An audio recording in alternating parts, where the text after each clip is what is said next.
Today I have some more Fallout 4 mods that I've been using and recommend for a vanilla plus style playthrough. If you missed the previous videos, I've covered mainly visual mods, and those will be linked in the description below. But in today's, we're going to look at some quality of life improvements and gameplay related things.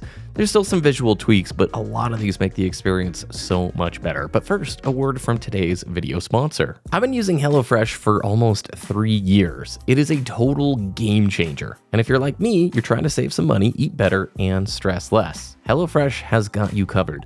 First off, let's talk about saving money. We all know how easy it is to blow your budget on groceries that you don't even use. With HelloFresh, everything you need comes right to your door, perfectly portioned, so there is no waste. And let's be real, who doesn't love saving some extra cash for those new game releases? Next up, time. Cooking can be a hassle, especially after a long day of work or gaming. I used to dread those complicated recipes that made me wish I would have just ordered takeout. But with HelloFresh, you get fresh, chef-crafted meals that are super easy to make. They've got quick and easy meals, including 20-minute recipes designed to minimize stress and maximize your time. And the best part, when you sign up, you get free dessert for life. That's right, every box comes with a free sweet treat. Plus, HelloFresh has a massive menu with over 45 recipes and even more market items. So if you're ready to level up your dinner game and make some delicious food, check out my link in the description or use my code POGHF136865.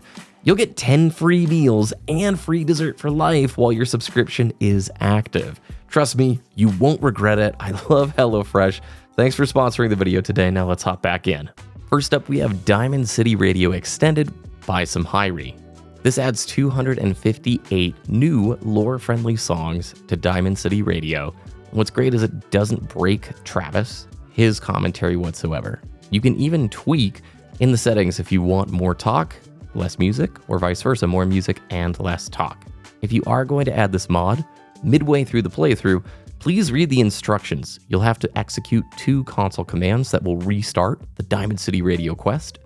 But this is a really awesome upgrade, and vibing in the wasteland is half the fun of Fallout. Next, we have Moveable Power Armor created by Kentington. This is nice. Have you ever tried to move multiple sets of power armor? It's a chore. You gotta throw in the fusion core, get in, get out, pull the fusion core so nobody gets into your suit. This just lets you move the power armor when you're in the workshop mode. I don't even build settlements. It's not my thing. But I found this to be an incredibly useful mod that saves time and makes life easier. Speaking of which, faster Workbench exit. So it's kind of a must. It basically cuts down the animation time when you're getting off of workbenches. It makes it almost instant. It's really useful because honestly, it's just irritating. If you're ever trying to just hop in, hop out really quickly, that 2 seconds waiting for your character to step backwards, it adds up over time. So this is just a simple little quality of life one created by HUD. Let Me Use That is another one of these really cool little mods created by ZZYXZZ. This is one of those mods where instead of having to pick up the item, then go to your inventory in order to use it, you can just straight up use the item. It's kind of nice. I mean, it just is one of those features that you think would have been in the game to begin with. But if you see, something that looks good, a Nuka-Cola on the table, go for it. You can just drink it right away. Really, really like this one. And along the lines of those good quality of life changes, we have unlimited sprint out of combat. It's just like it sounds. Your AP does not drain when you're sprinting outside of combat. Useful for traversal, useful for playing the game, and it doesn't actually impact the moment-to-moment gameplay, because as soon as you're in combat, the sprint and AP behavior just go back to normal. This one's by Yeti. I highly recommend it.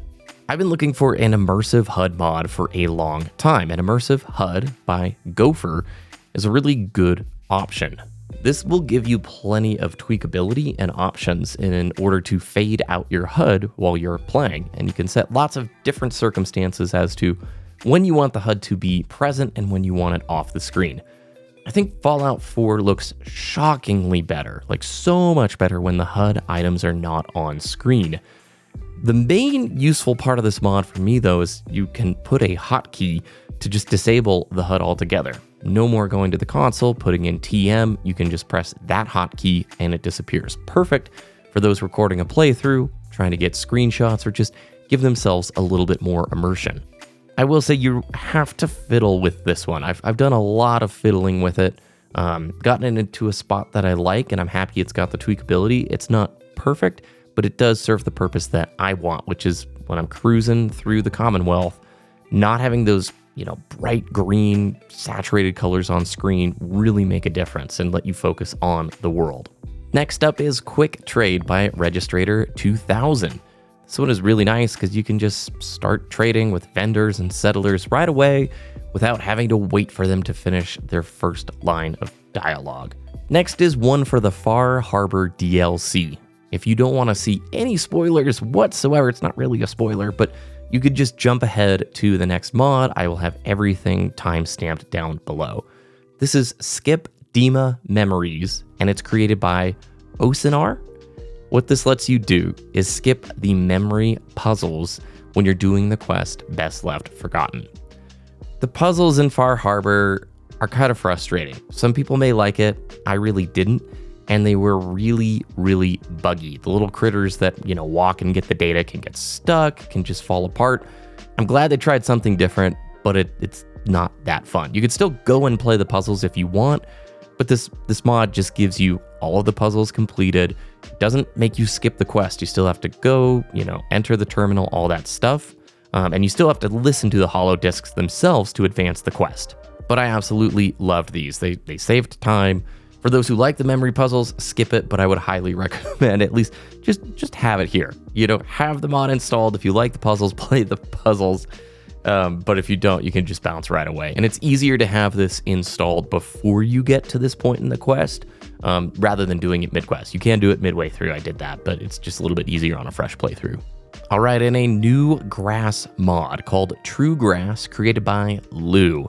I've heard your feedback. In the previous videos, I was using Green Commonwealth. A lot of people felt like that is too bright, too saturated, doesn't look like the wasteland. Well, I think I found one that is a step up and fits the bill. True Grass is really nice. Lots of different plants and flower types, and it looks more muted. They're not bright and green. There's plenty of weeds, and I think it matches the overall aesthetic of the Commonwealth quite a bit better. It'll add some vines on buildings. Check this one out. If you were not a fan of Green Commonwealth, I think you will like it. I've really gravitated toward True Grass. I think this is better. And now some texture packs to make things look nice and crispy. First is All Weapons HD, created by Black Shadow. That's right, it is a 4K upscale of every weapon in the game. Heavy, melee, pipe, you name it, it's here. Plus they have the 2K performance-friendly version, which is what I'm using, and this does just make everything pop and shine a little bit nicer. It runs solid, this is much nicer on performance than Bethesda's HD texture pack, and you could really see an immediate difference. And what's nice, again, if you're using a mod manager, it's so easy to throw it in. If you don't like it, it's a performance hit, you turn it off. Really, really like this one for the weapons. And finally, more texture packs. The FO4FI HD Series. We've got Vanilla Armor, Power Armor, Vanilla Clothes. There's multiple texture packs here to go for. It just improves the armor quality, makes it look substantially nicer, and I think it's worth it. Haven't had any performance hit, very easy to install. Really, all of these things come together and make the game look super solid. And one honorable mention here that's been suggested, Knack X. It is by the way, it's by Lou as well. It's a comprehensive modular weather, lighting, and visual overhaul for Fallout 4. It adds 40 different weather templates, new skyboxes, special effects, new lighting things. It gives you a ridiculous amount of presets and ways to change the game, ultra dark nights. It does add a lot to the game. I tried it out, I played with it for a while. Ultimately, I don't think it's for me, at least not on this playthrough. It's just a little too much. And even though you can make the darker nights brighter, I just didn't overall love it. I could see this on like an overhaul mod, but it is very cool, especially if you're taking screenshots. You get all of the granularity you want to adjust settings, no E and B things that you need to do.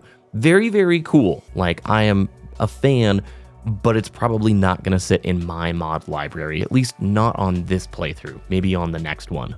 And that's going to do it for this video. If you want to know about all the visual mods that I'm using, check out the links down below for the 2 previous videos in this series. I want to thank you for watching. Like the video if you enjoyed, subscribe for more, and we will see you again in the next one.